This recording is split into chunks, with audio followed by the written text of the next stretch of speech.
All right, let's talk about aspirin real quick. Okay. So nowadays there are two types of drugs. So we have those that found and obtained from nature. We call natural product. Okay, if they have some medicinal activity, so they become medicine. And we also have synthetic drugs. So which means they were made in laboratory. Okay. Now aspirin is a natural product and found in bark of willow trees. Right. In possibly the oldest drug known to date. Ancient Greek discovered aspirin from plants during like 400 BC, long back there, way before we have Instagram.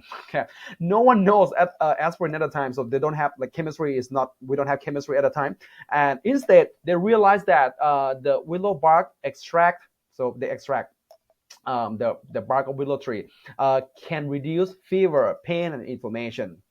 The mode of action of aspirin was not known until 1971, so it took them a while, right? Over 2,000 years until we know, oh, that's aspirin, right? And aspirin works like this. All right, we have to talk about this enzyme. Okay, there's a bit biochemistry here. You might have heard the enzyme called cyclooxygenase 1 and 2. So we short as COX-1 and COX-2.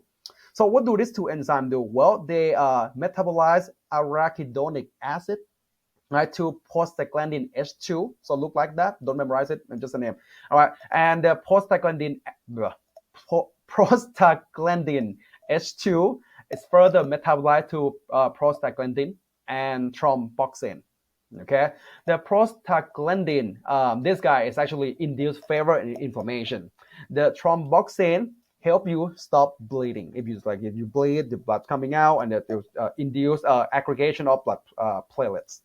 Okay, and aspirin do like this. So salicylic acid or aspirin inhibit COX-1 and 2 by doing nucleophilic acyl substitution on the serine in the active site of the two enzyme. Okay, so basically from this nucleophilic attack acyl substitution, you got an acidic group on cyclooxygenase on COX-1 and 2, and this guy become inactive, so can't work it. Basically, if you take aspirin, COX-1 and COX-2 cannot function, right? So you have less prostaglandin, which means that this guy induce fever and inflammation, so you have less of that opposite direction. Okay, so prevent you from fever and inflammation.